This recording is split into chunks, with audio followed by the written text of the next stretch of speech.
미국의 이 코미디 쇼 프로그램입니다.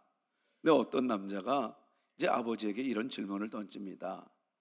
어머니랑 이 48년 동안에 어떻게 그렇게 잘 살 수 있었습니까? 그런 질문을 던집니다. 그러니까 이 아버지가 이렇게 이야기를 해요. 그거 다른 거 없다, 쉽다. 맨 처음에 어떤 생각이 딱 떠오르고 말하려고 할 때 첫 번째 생각이 딱 떠오르거든. 하지 마라. 두 번째 생각이 딱 떠오르고 하지 마라. 세 번째 떠오르는 말로 대하라. 그게 비결이래요. 그러니까는 이 남자도 그렇고 주변에 있는 이 화면에 나오는 모든 사람들도 이제는 조크처럼 이제 웃고 그렇게 넘어갑니다. 근데 이 남자가 이제는 하루는 이제 지나서 시간들이 이제 지나고 세월이 지난 다음에 이제 아이들하고 아내와 이제 여행을 갑니다. 한여름이니까 이제 아이들에게 필요한 아이스크림 뭐 등등으로 시원한 것들이 필요하지 않겠어요? 그래서 이제 아이스박스에다가 잔뜩 이 남편이 그것을 채웠어요. 그리고 이제 여행을 가면서 아내에게 이것 좀 잘 좀 부탁한다. 그러고 이제는 그 아이스박스 꼭 놓치지 말고 가지고 와라 그랬던 거예요. 그러고 나서 딱 이제 여행지에 왔어요. 기분 좋게 왔어요. 그리고 아이스박스를 딱 열어보니까 이게 그만 먹지 못하게 된 거예요. 다 녹아버려갖고. 그러니까 이 아내가 내가 좀 이것 좀 지키라고 했더니 이 얼음을 넣지 않아갖고 이게 결국은 이게 뭐냐고. 근데 이 아내의 말은 또 틀린 말이 아니라 아이스박스니까 얼음을 안 넣어도 되지 않느냐. 아이스박스니까 이렇게 이제 생각을 했대요. 그러니까 이 남자가 화가 난 거예요. 그렇게 지혜가 없느냐.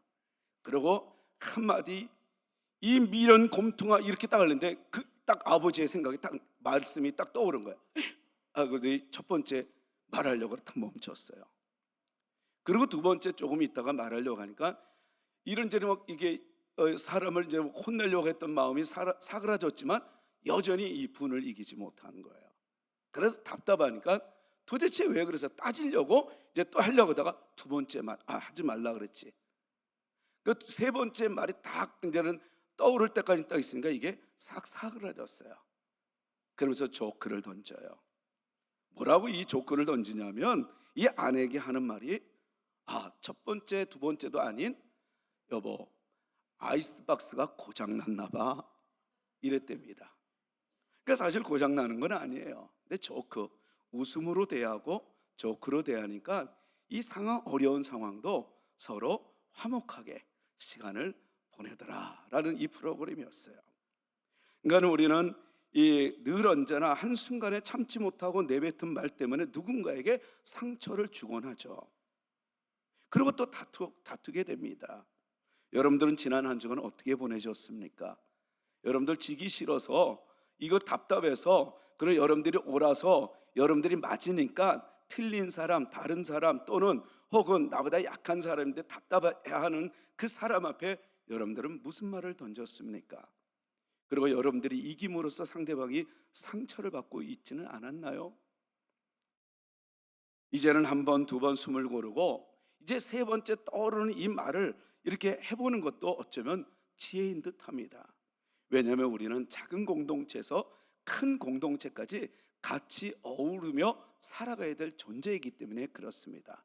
어차피 같이 살 거, 어차피 같이 지금 내 상황을 함께 갈 거, 첫 번째, 두 번째 실수를 보거든, 그리고 부족함을 보거든, 답답한 것을 보거든 세 번째 말을 할 수 있는 지혜를 가져보는 건 어때요? 왜냐하면 우리가 내가 느낀 대로 얘기하다 보면 가시돋친 이 말로 어쩌면 사회도 나의 소중한 작은 이 가족 공동체도 그리고 나랑 만나는 친구에게도 둘도 없는 이런 이 만남에서도 어쩌면 상처를 주는 또 다른 나의 모습이 되지 않을까 생각해 보면서 베드로전서 4장 11절 말씀을 한번 우리는 상기하고 묵상해 봤으면 좋겠어요. 그 말씀은 이렇습니다. 만일 누가 말하려면 하나님의 말씀을 하는 것 같이 하고 누가 봉사하려면 하나님이 공급하시는 힘으로 하는 것 같이 하라. 여러분들의 성격, 여러분들의 생각대로 하지 마시고 하나님 앞에서 하나님이 주시는 말씀인 줄 알고 하나님이 공급하시는 말씀처럼 여러분들이 말한다면 어떤 상황에서도 여러분들을 보고 웃고 또 여러분들의 그 여유 있는 그 모습으로 깨어질 만한 그런 상황도 오히려 하나님의 말씀을 그리고 하나님 앞에 코람되의 이 신앙을 가진다면 웃게 되는, 그리고 또다시 미소의 그 향내음 때문에 서로 웃게 되는, 기쁘게 살게 되는, 즐겁게 살게 되는, 신나게 살게 되는 그런 한 주간이 되지 않을까요? 그런 화목의 꽃들이 되시기를 진심으로 축복합니다. 오늘 이 본문 말씀을 들어가 보면 이 사도 바울이 고린도 교회의 이 다툼을 보고 너무 가슴이 아팠어요. 그리고 자기 자신도 전에는 이 예수 그리스도에 대해서 함부로 육신의 잣대로 생각한 적이 있었나 봅니다. 오늘 본문이 그렇게 소개를 하고 있어요. 우리 16절 17절 말씀에 한마디로 뭐냐면 우리는 새로운 피조물이다. 그리고 우리가 예수를 믿는 한 우리는 완전히 그 때로는 믿음이 크고 작고 차이는 날 수는 있다. 하나님의 복을 누리고 또 못 누리고 이런 차이는 날 수는 있다. 그러나 분명한 사실은 예수를 믿으면 우리는 누구냐? 새로운 피조물이라는 거예요. 그래서 17절에 그 유명한 말씀, 그런즉 누구든지 그리스도 안에 있으면 뭐라고요? 새로운 피조물이래요. 이전 것은 지나갔으니 보라 새 것이 되었대요. 이게 바로 우리래요. 그러니까 예수를 믿으면 새 것이 될 게 아니라 된 것이래요. 완료형을 얘기하고 있어요. 그런데 그 앞에서는 뭐라고 얘기하냐면 그런 새로운 피조물이기 때문에 우리는 이러지는 말자 이렇게 얘기를 한 게, 그러므로 우리가 이제부터는 뭐라 그러는 거예요? 어떤 사람도 육신을 따라 알지 아니하노라. 그러니까 그리스도, 여기서 어떤 사람은 믿는 사람이나 이게 아니라 그리스도 교회 공동체 안에 있는 이 사람이 뭐 믿음이 있다 없다, 뭐 새벽기도 나온다 안 나온다, 또 이 사람이 뭐 말 잘 듣는 이런 거 말고요. 공동체의 어떤 그 틀에 매이는 그런 자각으로 보면 여러분 사람들이 피곤하고 지쳐요. 그렇게 보는 것이 아니라 진짜로 우리가 하나님 앞에 서서 어떤 사람이든 우리가 존중하고, 그래서 그 사람이 이제는 내가 바라볼 때 육신을 따라 아는 게 아니라 육신의 잣대로 판단하는 게 아니라 한마디로 뭐예요? 혈연, 지연, 그 다음에 또 우리가 이제는 같은 뭐 그 아는 사람, 모르는 사람, 수준 있는 사람, 수준 없는 사람, 또 외모도 이런 사람 저런 사람, 내가 보기에는 내 경험으로는 이런 사람은 이럴 거야, 뭐 이런 판단을 해서 결국은 이 교회를 어지럽히고 상대방에게 상처를 주는 일들이 우리 교회, 고린도 교회는 이러지 말자. 저는 우리 청운교회도 이랬으면 좋겠어요. 육신의 잣대로 보지 말자는 거예요. 외모로 판단하지 말라는 거예요. 그 사람이 돈이 있든 돈이 없든 똑똑한 사람이든 아니든 그 사람이 노인이든 아니든 그거 보지 말라는 거예요. 그러면서 또 재차 뭐라고 얘기해요? 그 중후반전에, 그러니까 비록 우리가 그리스도도 어떻게 봤다는 거예요? 육신을 따라 알았지만 한마디로 뭐래? 이제부터는 뭐 하자는 거예요? 이제부터는 그같이 하지 않겠다고 얘기하는 거예요. 그러니까 예수 그리스도를 맨 처음에는 어때요? 육신의 잣대로 봤다는 거예요. 저 젊은이 아니야? 30대에서 뭐 인류를 구원한다고? 아니면 이 사도 바울 입장에서는 자기의 학식이 대단하잖아요. 그리고 율법학자예요. 성경을 다 알아요. 근데 그런 관점에서 이야기하는 게 아니라 건방진 거예요, 예수님이.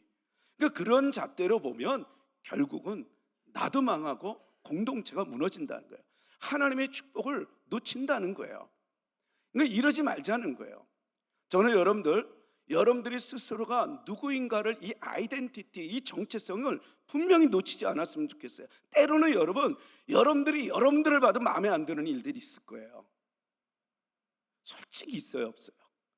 여러분들이 여러분들 자신을 봐도 내가 이렇게 믿어갖고는 안 되는데, 내가 이렇게 가정을 이끌어서는 안 되는데, 내가 이 사람을 이렇게 내가 괜히 후회하는 일들이, 사람들 좋은 관계인데도 후회하는 일들이 있잖아요.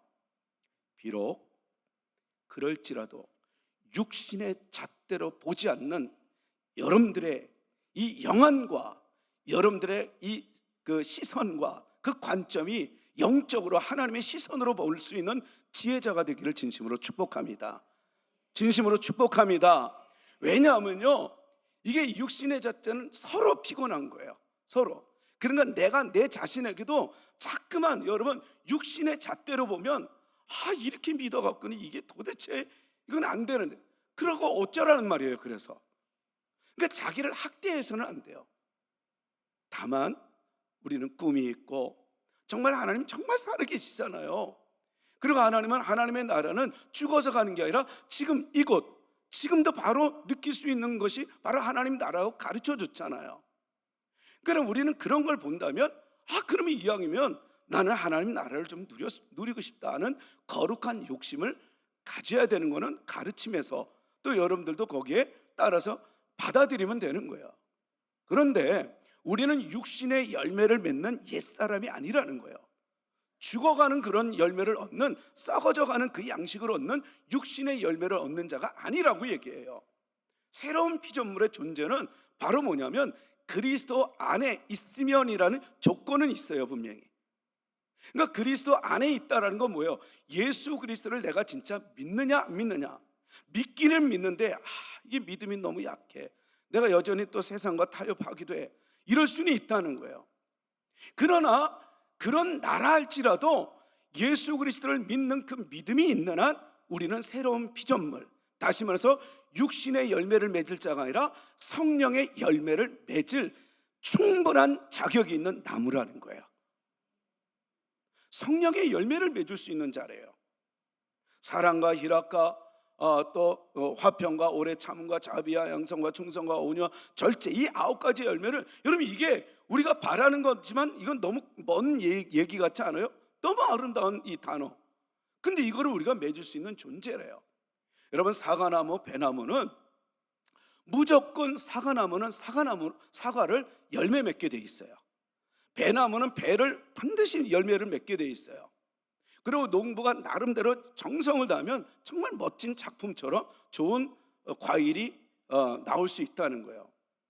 그런데 때로는 이 사과나무인데 사과가, 이게 맛있는 사과 열매 맺어지질 않고 이 벌레 먹어갖고 이게 엉뚱한 이 가지의 모습도 나올 수가 있어요. 그리고 열매를 맺긴 맺었는데 못 먹는 열매가 맺어질 수는 있어요. 때로는 내 믿음이 부족해서 내가, 또 때로는 원치 않는 성령의 열매가 아니라 이 썩어져가는 열매 때문에 내가 스스로가 막 좌절하게 만들 수 있는 상황이 있을 수는 있다는 거예요. 근데 여러분들 잘 들으세요. 그럼에도 불구하고 농부는 그 나무를, 그 좋은 사과나무를 내리쳐야, 아니면 고구만 가지치기를 합니까? 고구만 가지치기예요. 여러분들은 성령의 열매를 맺을 수 있는 새로운 피조물임을 믿으세요. 그리고 때로는 내가 믿음이 없어서 못난 내 모습이 보인다 할지라도 여러분 그거 보지 마시고, 나는 여전히 좋은 열매를 맺는, 나는 여전히 성령의 열매를 맺을 수 있는 새로운 피조물임을 믿으세요. 조건은 뭐라고요? 그리스도를 믿느냐 안 믿느냐예요. 그것이 믿음이 크냐 작으냐 이걸 얘기하는 게 아니에요. 그러니까 언제나 이런 믿음으로, 저는 어느 청년, 이제 수능고시 끝나고 한 청년이 노래를 너무너무 좋아해갖고 서울로 올라왔어요. 성공의 꿈을 꿔요. 그리고 그는 이제는 찬양대 인도도 했고, 그러니까 이 찬양도 너무 좋아하는, 노래를 좋아하는 친구예요. 그런데 1년이 지났을까요? 노숙자 생활을 계속 돈을 못 버니까 그래도 노래는 하고 싶고, 그래서 세월을 보냅니다. 무려 14년 동안에. 이제는 이 30 후반전, 이제 40이 다가오는 그런 시점에 나는 이제는 포기하고 안 되나 보다. 그러고 이제 내려가려고 마음 딱 먹는 그 해에 자기의 노래는 아니지만 리메이크 해갖고 뜬 황가람, 그 사람을 여러분들 아십니까? 나는 반딧불이라는 노래예요. 근데 이 친구가 그 가사가 너무 은혜를 받은 거예요. 그래서 자기는 하나님을 찬양하는 사람이었지만, 그렇지만 자기의 꿈을 이루기 위해서 열심히 나는 여기 왔는데 결국은 나는 아무것도 아니구나. 다윗이 하나님을 만나고 그리고 꼬여만 가는 그런 자기의 인생 속에 자기의 모습을 보니까 벌레만도 못한 자기를 발견하잖아요. 그게 이제 시편 22편 6절 말씀이잖아요. 그리고 그 1절 말씀에는 뭐라 그래요? 예수님이 그 십자가에서 엘리 엘리 라바 사막다니 이걸 외쳤던 것처럼 다윗도 그렇게 얘기하잖아요. 어느 때까지 하나님, 그리고 어찌하여 나를 버리셨나이까? 그 자기를 보면 이 벌레만도 못한 존재예요. 그리고 또 이 욥도 역시 마찬가지입니다.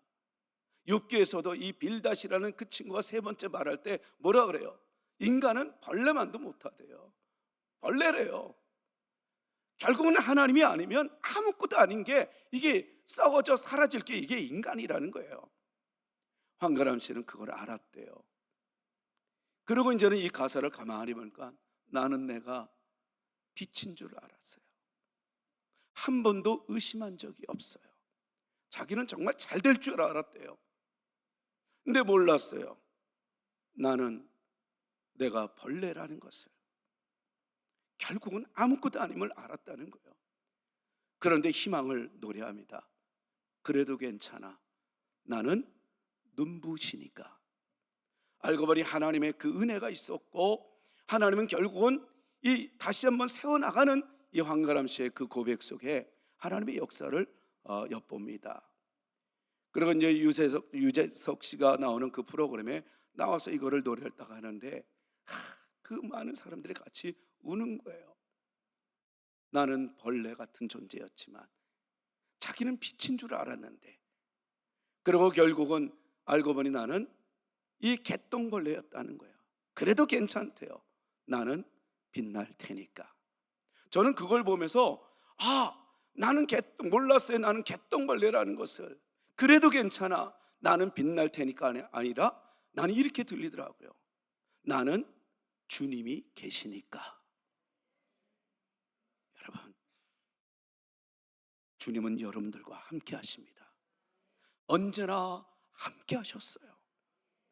여러분들은 빛날 테니까, 여러분들은 눈부시니까, 내가 나를 보면 벌레만도 못한 나지만, 그렇지만 하나님이 함께하는 한 우리는 눈부시게 사람들을 행복하게 만들 수 있고 성령의 열매를 맺을 수 있는 그런 사람이라는 것을 여러분들 잊지 말고 우리 새로운 피조물로서 우리 살아갑시다.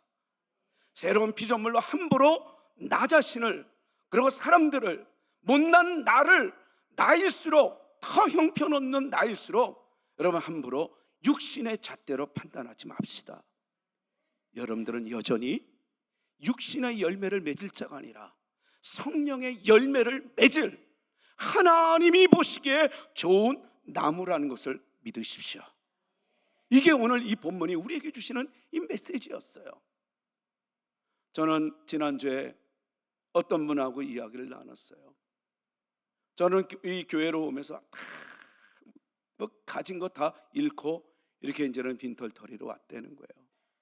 그래서 제가 이제는 이런저런 기도를 하다가 하나님이 그를 위로하시더라고요. 기도 중에 뭐라고 나오냐면 그것은 잃어버린 것이 아니라 버려진 것이다. 여러분, 잃은 것과 버려진 것이 무슨 차이인지 아세요? 잃은 것은 내가 가진 것을 놓쳐서 괴로운 거예요. 버려진 것은 내게 필요 없는 거기 때문에 하나님이 끄집어서 버리게 만든 거예요. 새 부대를 만든 거예요. 새로운 그릇, 더 아름답고 더 빛나는 그 더 좋은 이 축복을 담고자 그 쓰레기들을 버려낸 거예요. 그리스도인들은 누군지 아세요?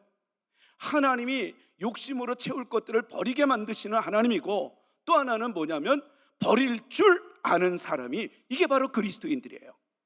여러분, 예수를 믿는 사람은 어떤 사람이냐? 버려지기도 하고 버릴 줄 아는 사람이 바로 진정한 성도이고 진정한 하나님을 믿는 하나님의 사람일 것입니다. 여러분, 버려지도록 할 때 괴로워하지 마세요. 여전히 나는 하나님과 함께함을, 하나님이 나를 사랑함을 믿으십시다. 그리고 또한 내가 때로는 하나님이 원치 않는 일들이 있거든 과감히 버릴 줄 아는 능력을 발휘합시다. 또한 저는 한 주간에 이 좋은 이 이야기를 좀 들었는데, 여러분 우리 혹시 윤희 권사님 아시죠? 윤희 권사님이 저를 만나려고 카페에 왔었다고 합니다. 근데 제가 이제는 전화도 받지 못했어요. 그랬는데 우리 카페 직이 우리 집사님에게 그러더래요. 나이가 나는 이제 99세. 벌써 그 어르신이 99세가 됐어요. 그런데도 정정해요. 그러니까 우리가 여기 한 80, 제 초반에 이렇게 이제는 중반에 이제 가시지 않았습니까? 근데 우리 교회 나오다가 왜 갔냐면 손녀딸이 열심히 믿는 교회고, 그리고 이제 자부와 그리고 아들이 다니는 교회예요.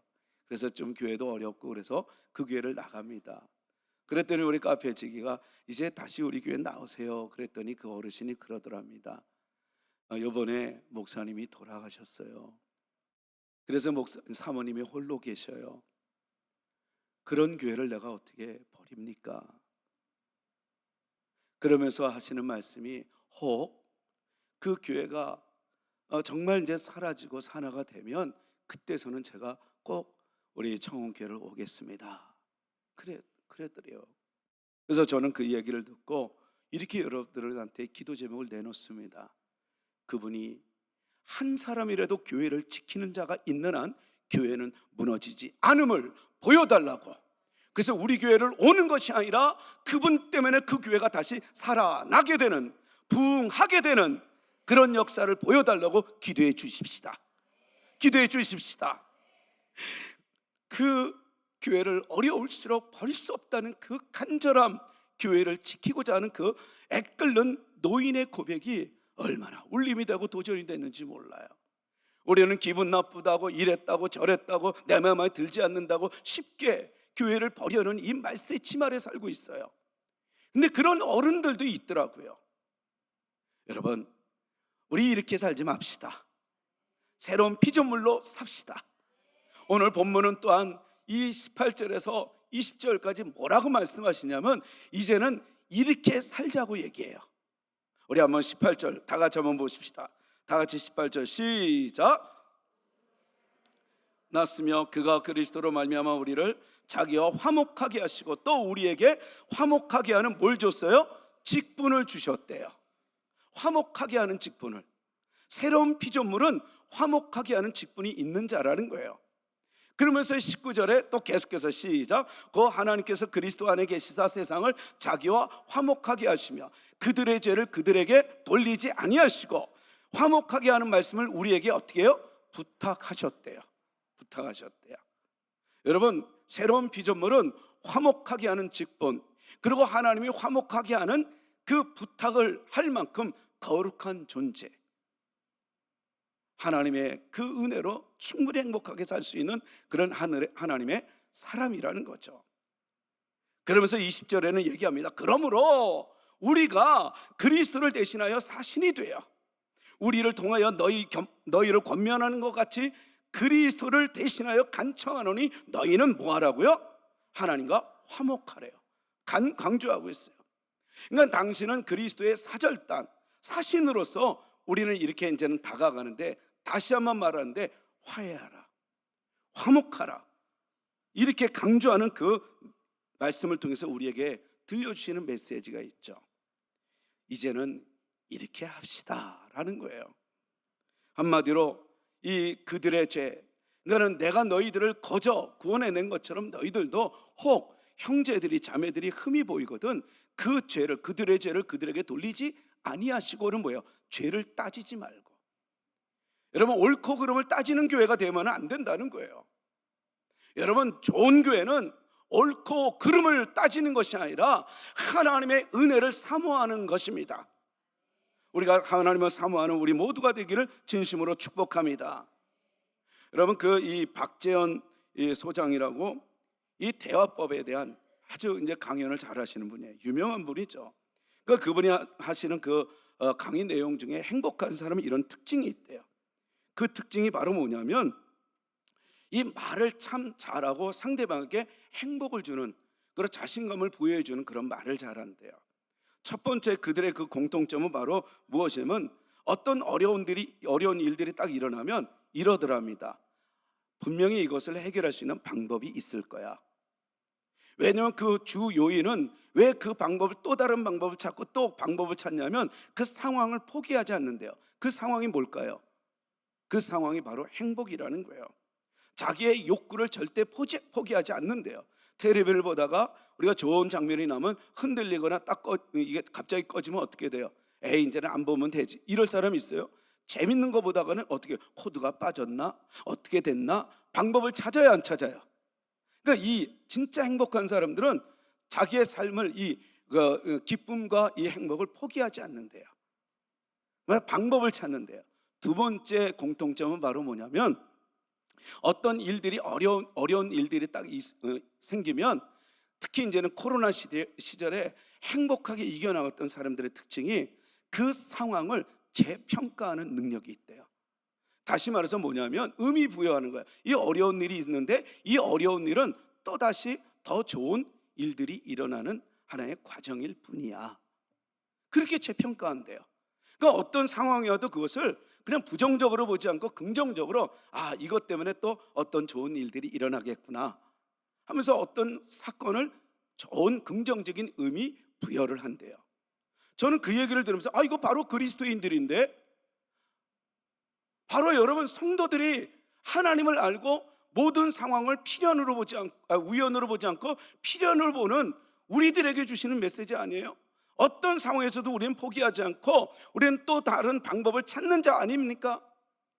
그리고 우리는 어떤 상황이 어려움이 있을 때 그 고난을 고난으로 보지 않고 고난을 통해서 고난은 유익하다라고 선포하며 또 다른 하나님의 은혜를 기다리면서 재평가하는 존재 아닙니까? 그게 바로 저와 여러분들입니다. 그리고 또 저와 여러분들이 되기를 진심으로 축복합니다. 그러니까 행복을 포기하지 않는 자들의 자세래요. 오늘 이 본문에 이 사도 바울은 그걸 강조하고 있어요. 너무 힘들게, 우리가 어려운 일이 있으면 힘들게 하지 말라는 거예요. 바로 너 때문에 오히려 사람들이 더 좋아지고 화목이 이루고, 어려우면 어렵다고 탓하는 그런 깨어지는 그런 공동체가 아니라 오히려 더 화목해질 수 있도록, 그러니까 말에 이 행복을 주는 사람들이 되라는 것 아니겠어요? 이 김구 선생님이 이런 이야기를 합니다. 지옥의 삶을 살려면 바로 옆 사람을 미워하래요. 그리고 천국의 삶을 살려면 바로 옆 사람을 사랑하래요. 그러니까 나는 지옥의 삶을 빨리 살고 싶으면 지금 그 옆 사람을 미워하십시오. 그러면 여러분들 지옥의 삶을 살 수 있어요. 천국의 삶을 살려면 바로 옆 사람을 여러분 사랑하십시오. 집에 들어가서 만날 수 있는 제일 잘 만나는 사람을 사랑하십시오. 교회에 와서 제일 잘 만나는 그 세론들을 사랑하십시오. 사회에서도 누구를 만나든 제일 잘 만나는 그 사람을 사랑하십시오. 그러면 천국에 이른대요. 그러면서 이 김구 선생님이 또 마지막에 한마디 더 하는데, 집은 좁아도 살 수 있지만 사람이 속 좁은 것은 같이 살 수 없다 이래요. 여러분들은 어떻게 생각해요? 사람의 속이 좁은 사람하고요, 이게 같이 살 수 없대요. 저는 우리 그리스도인들은 누가 돼야 되느냐? 화목하게 만드는 직분자로서, 그리고 하나님께 화목하라고 이 부탁을 받은 자로서 우리는 어때요? 넉넉한 사람, 여유 있는 사람, 속이 넓은 사람 돼야 되지 않겠어요? 그러니까 누군가가 조금 많으면 금방 속 좁은 사람은 이게 공동체를 깨트린대요. 그 사람하고는 살지 말래요. 살 수가 없대요. 오늘 말씀을 듣는 여러분들 잊지 마십시오. 속이 넓은 사람이 되어서 여러분들을 자꾸만 찾아오는 사람들 되시기를 진심으로 축복합니다. 축복합니다. 바로 또한 오늘 이 본문 말씀을 통해서 우리에게 던져주시는 이 하나님의 메시지는 21절이에요. 우리 다 같이 한번 21절 보겠습니다. 시작. 우리를 대신하여 죄로 삼으신 것은, 우리를 대신하여 어떻게 해요?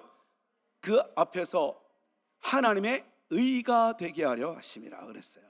그러니까 다시 말해서 우리를 새로운 피조물로 만들었어요. 그리고 새로운 피조물답게 살라고 얘기했어요. 그리고 이제는 우리는 생각을 해도 첫 번째, 두 번째, 세 번째 가서야 말을 하는 가시도 돋은 그런 말을 하지 말자고 얘기했어요. 그러나 하나님은 오늘 말씀을 통해서 또 우리가 새로운 피조물로서 정말 우리가 마무리가 되는 게 뭐예요? 넓은 사람 되자.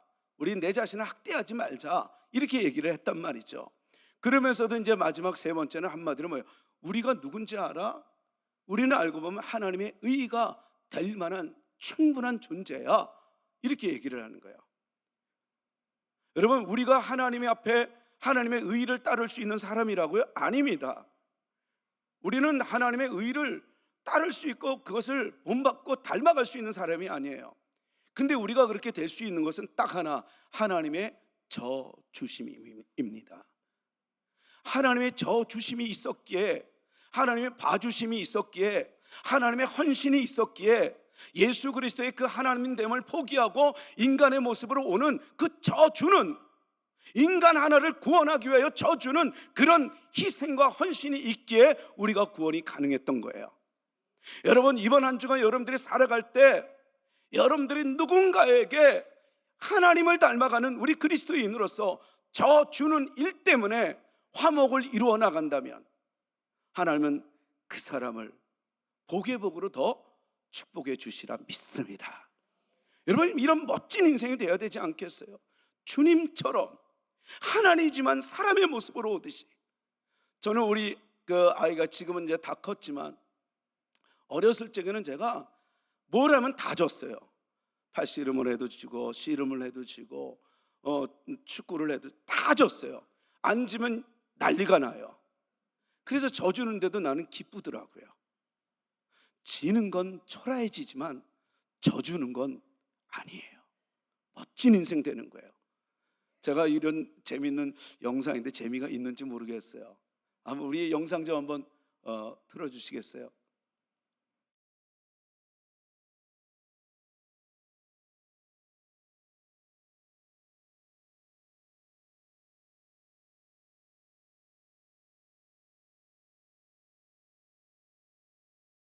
이게 무슨 뜻인지 아세요?